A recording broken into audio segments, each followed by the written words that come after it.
Okay, both my spider stand and my remote are not here today, so we might have a slightly different angle here, but I think I'm making this work with the camera standing on top of William Shakespeare's gigantic textbook. We had a Zoom lecture last week for 3 different classes. A few students didn't pay attention to the notice or to the announcement in the lecture, and they missed the class. I saw a few students sign up for the Zoom meeting after it was already finished. So that doesn't count as attendance. If you were there, then you got the lecture, and if you were not, then you missed it. If you miss one class, that counts against your attendance, which is 10% of your class, but it's a very small amount, and it doesn't really affect your grade until you miss 4 times, because then you fail. You're only allowed to miss 3 classes, right? But up until that point, I'm not going to be too judgmental. If you've done all your homework and you've handed in your paper and you've done a good job, then you have nothing to worry about if you miss one class. Usually everybody is sick or something, at least one class a semester. It's just easier when we record because you have a whole week normally. But also, let me say, class number 4 and class 0 got switched a few weeks ago. So the postings for your video lectures have been off for a while, and nobody said anything, so I didn't realize that. But my solution now is going to be, I'm just going to post everybody's at the same time so I can't get confused. So I'm just going to post every Friday, and every Friday the video is going to go up, and it's going to stay up until Tuesday. So if you're the Thursday class, don't worry, the recorded lecture will go up the next day. And if you're the Tuesday class, you can watch it whenever you want. So it'll be up from Friday to Tuesday. So it'll be up for 9 days instead of a week. Okay? And then, the main thing is that I don't accidentally post, the Thursday lecture on Tuesday, and then you don't have enough time to watch it during the week. So we'll just do it like that from now on. As I said, the first 3 semesters we did it online. I just synced all my classes from Monday to Sunday. I experimented with the Thursday week start. This semester, I think the verdict is it's not as easy. So anyway, we're not going to change it too much. Composition 2 lectures for all classes will go up on Friday and stay up until Tuesday, okay? And I explained about the second response paper, and that one class has already completed an extra assignment. So 2 classes, you have some homework to do on page 98. That will be part of what I teach today, but one class doesn't have to do it. So look on the board and make sure you do page 98 if you're one of the classes that has to do it. And if you don't have to do it because you did the marking birthdays assignment already, then don't worry about it. All 3 classes have to write their response paper on a famous person, okay? So of course today we're going to do the second half of this unit 4, which is about a mountain climber this time. Our first person was very different from this guy. Barrington Irving was an immigrant, a poor immigrant who basically, he's a self-made man. He's a person who had disadvantage.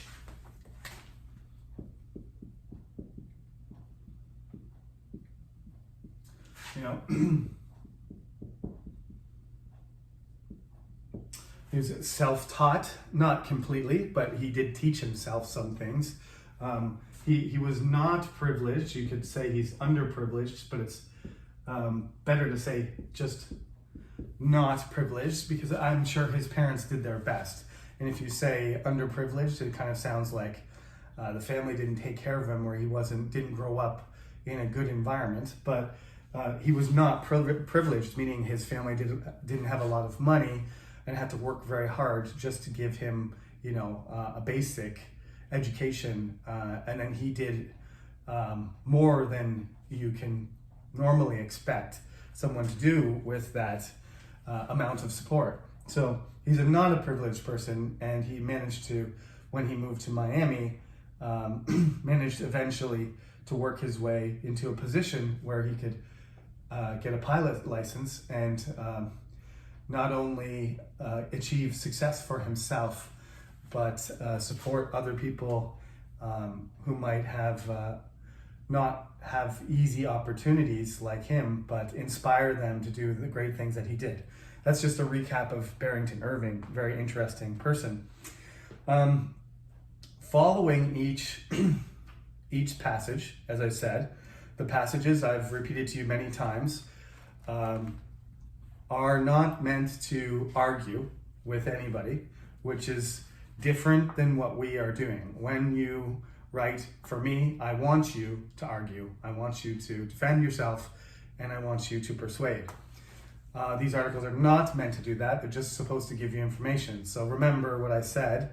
Those of you who were not in the Zoom lecture, remember that that's part of the assignment, is that you describe the person, give details and events, behaviors, personality, and then you judge them and analyze the consequences of what they did. You can look at, if it's a person who's alive, you can look at the current context. And if you're talking about somebody from a long time ago, you can talk about what it was like for them when they were alive and compare it to what it's like now. And you can, of course, I mentioned Columbus. The perception of Columbus has changed. In his own time, he was not a superstar. He gained a reputation simply by making the discovery, but before and after that, he ended up not being a successful businessman or successful in the Spanish society, compared to all the other merchants and explorers who got rich and took over countries and rose in the court. He was a complete failure. However, hundreds of years later, to Italian Americans, they sort of recovered his reputation and turned him into a hero, and he had his own holiday. And now, as I said to you, Columbus's reputation has since been overturned again because of his role and because of his behavior towards the native people and what he symbolizes in terms of imperialism and colonialism. So somebody like that who has, there's different perspectives and requires you to think critically about the person and analytically and defend yourself and connect the things that they did, the decisions and the events of their life to ideas and to real life consequences. Those are going to be the best papers. If you can put that together, that's the part that I really want to see. So going back to the textbook though, you'll see following each passage, there are these questions as usual about comprehension and about details and about discussion and critical thinking. As I said, that'll be the main section on the exam. After that, it talks to you about writing, and these things I think are important for us to talk about too. So basically when you're writing something, it's good for you to look at what other people write because that enables you to see, that's how I should be organizing myself too. One of the most important things on page 88 is you have to have a unified piece of writing. Things have to be connected to each other. So this is one of the things that they recommend for you to consider. When you read your writing, is it unified? Page 88, it says, unity. A good paragraph has 3 parts: a topic sentence, supporting sentences, and a concluding sentence. A good paragraph should also have unity. Unity means that all the supporting sentences and the last or concluding sentence support the topic sentence. That is, the topic and the controlling idea. Okay, This textbook, unlike Composition 1 and Composition 3, uses the controlling idea terminology, which I prefer. So what do you want to do? Basically, the simplest way to look at whether your writing is unified is just to see if there are sentences that are less relevant, that are making points that may be off the main thrust, off the focus of your argument. So on the next page it says, irrelevant sentences. When a sentence does not belong in a paragraph, we say that it is an irrelevant sentence. In the following example paragraph, one sentence is underlined. It is irrelevant because it does not support the topic sentence. Watch out for this, because on the exam, I'm going to ask you about what there could be, organization-wise, what could you improve in the paragraph that I write. I'm going to intentionally, as they do here, write in something that doesn't really fit. It's not coherent, it's not relevant, and you should be able to find it and say, this sentence is off topic and we just need to remove it. So this really short paragraph, my paragraphs for you on the exam will be much longer. My sister Jamie. My sister Jamie is very shy. When there are people around, she speaks very little. Sometimes she does not speak at all, and she even runs away. She's very quiet at home and at school. You do not even know when she is there sometimes. She is shy about her body too. She never goes to the beach or swimming pool. This is a very low level paragraph, short sentences, simple details. And the final sentence, which is not a concluding sentence, but she likes ice cream and cookies. Okay, well, the whole paragraph should be related to shyness. They talk about body, they talk about speaking, they talk about running away, being quiet at home and school. Sometimes you don't even know she's there, and she never goes to the beach. These are all things you can relate to being shy, not wanting to be around too many people and get very much attention. But that has nothing to do with, ice cream and cookies have nothing to do with shyness.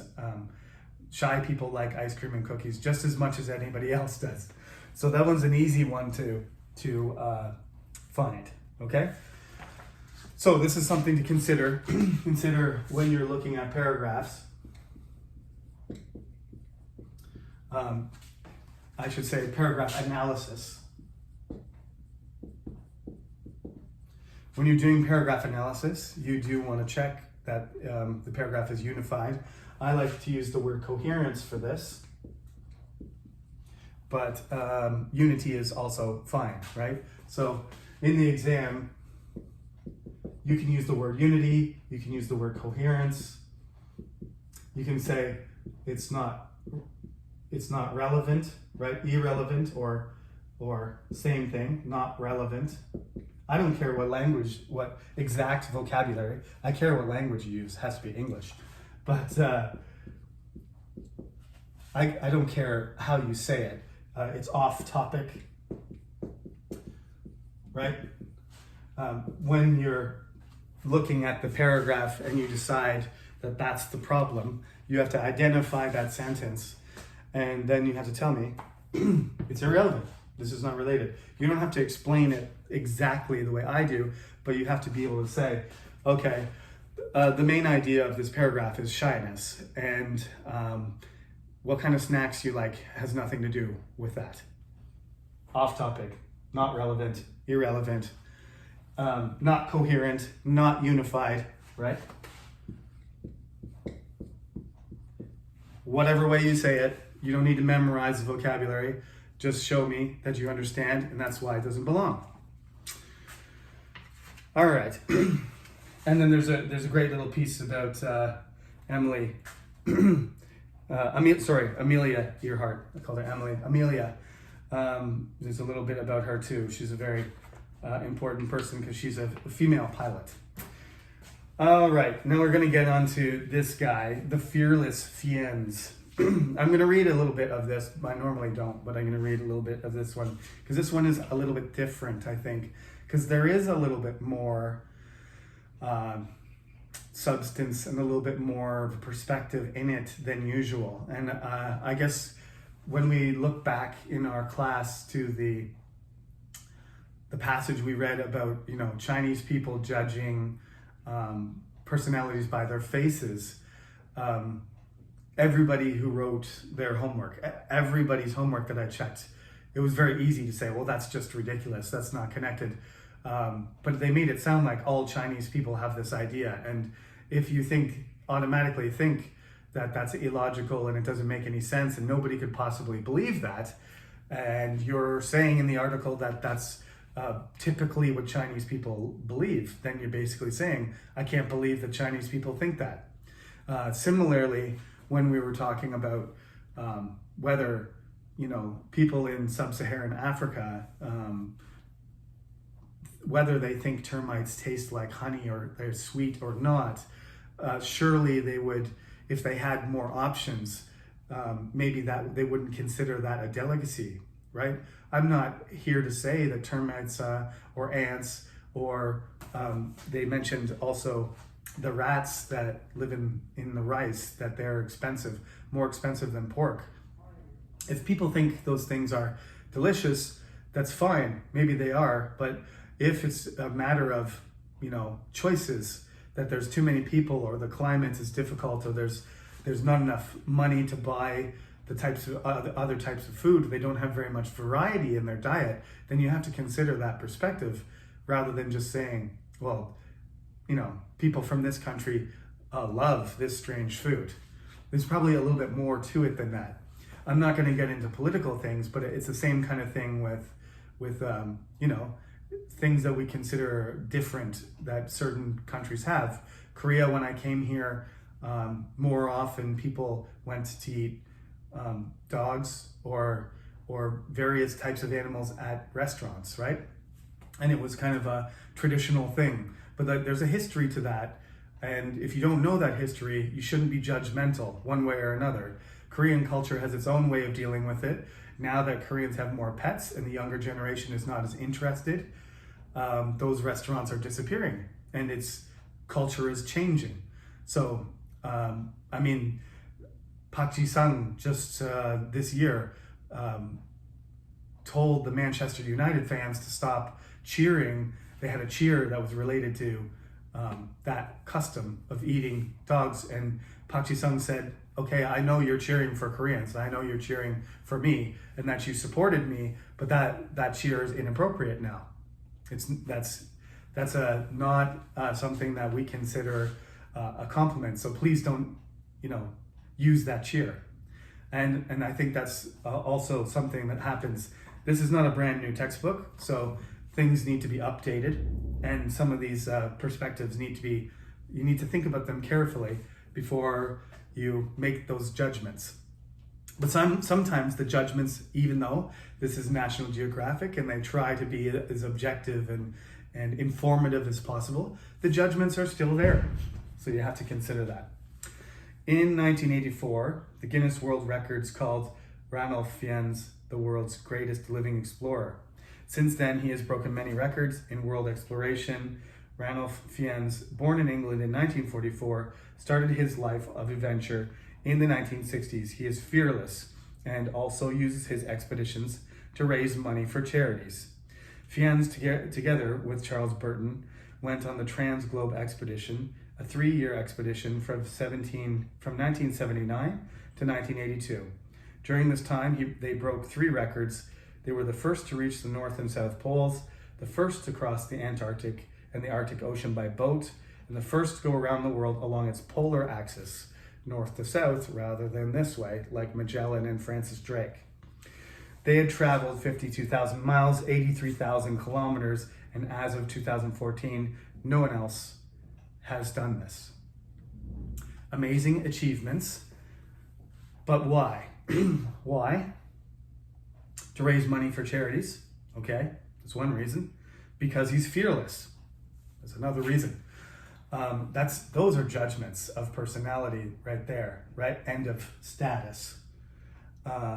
You don't go on an expedition to the North Pole if you don't have enough money to put food on your own table. He's obviously not hard up for cash if he's doing these things. Some people are rich and they're lazy and they don't do anything. So I'm not saying he's a bad person just because he's wealthy, But let's just be honest. For somebody to do these activities and take part in them, there has to be a certain amount of, he has to have a certain amount of support financially, socially, and in his family. They have to also be understanding of the effort, because later in the article, we'll see, we'll just skip ahead a couple of paragraphs. 3 years later, Fiennes had first of all, in 2000, Fiennes walked solo and unsupported to the North Pole, but he couldn't finish it because his sled fell through the ice. When he tried to pull the sled out of the water, some fingers on his left hand got frostbite. Later, to avoid surgery, he cut the top part of his fingers off. Okay. 3 years later, Fiennes had a heart attack. He was in a coma for 3 days and he had heart surgery. Before his heart attack, Fiennes had agreed to run in a special marathon for a heart charity. The marathon was going to be about 3.5 months after his surgery, and it was not one marathon, but 7 marathons in 7 days on 7 continents. At this point, Fiennes didn't want to do the marathon, but he had no choice. Did he have no choice? I think he had a choice. So he had to learn to walk again, to walk uphill, and then to run. His doctor said he could do the marathons if his heartbeat did not go over 130 beats per minute. Fiennes forgot to take the machine to measure his heartbeat during the marathons, so he did not know how fast his heartbeat was. Nevertheless, he completed all 7 marathons. This is basically a glowing review of everything this person did. What about his wife or his family or anybody who is concerned about his safety? He has a ticker to make sure his heartbeat doesn't go too high, so he doesn't die. He almost dies, and so he shouldn't do the marathons anyway. But the doctor says, carry this device or you might die. And then he forgets it and he runs it anyway. Is that fearless?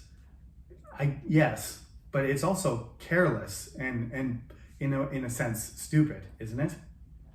Like, if you're going to be an Olympic athlete and you don't listen to the doctor and you die, is that brave, or is that fearless, or is that stupid? You have to train yourself. You have to respect your body, and everybody has their limits. And this person, obviously, he's an extreme athlete. He's an extreme person. He pushes himself to the limit and past that limit. And that's something you can respect. But let's be critical about this too. This is not something that you want your husband, wife, daughter, father, cousin doing. Would anybody I would be proud, but I would be also terrified that every time they tried to walk around the earth the wrong way, they would freeze to death and die. So he is a bit of a daredevil, you might say. He has a bit of a death wish. Not that he wants to die, but that if he dies, then that would, he's accepted that, right? This is an analysis that's very different from what they're telling you here, right? Why has the fearless Fiennes gone on these dangerous expeditions all his life? He says he does it to raise money for charities. For him, it's his job, just like other people who work in an office from 9 to 5. That conclusion is also ridiculous. Mr. Fiennes, your job is not like mine. It's not like any person's job that I've ever heard of. He was already well off, and he took his skills and his behavior and his plans, and then he turned it into an adventure. He turned it into something he loved doing, and then he made it into a career. But it's very, very unique, and it's very dangerous. And I think for other people to, in the same sense that Barrington Irving, goes up in the airplane and could crash by himself. He's in a vehicle that is very small, and he has to trust himself to know the mechanics and be able to fly without any, injuries or problems. And if there are problems, he has to fix them. In that sense, these two are similar. But I think Barrington Irving takes all the safety precautions that are necessary and plans carefully. And it seems like, especially in that middle paragraph where he doesn't bring, the article acts like this is a funny thing or an interesting thing that he forgot his ticker. So he may have actually risked getting a heart attack just so he could finish his 7 marathons in 7 continents, because he himself forced himself to do it. He could have backed out. People back out of marathons all the time. I ran 2 marathons myself and I barely finished. It's a matter of willpower. Nobody makes you finish that race except for yourself. So it was his choice in that case. So I would like you, for homework, to do page 98, please. The critical thinking and discussion questions. That's it. Don't worry about the details part.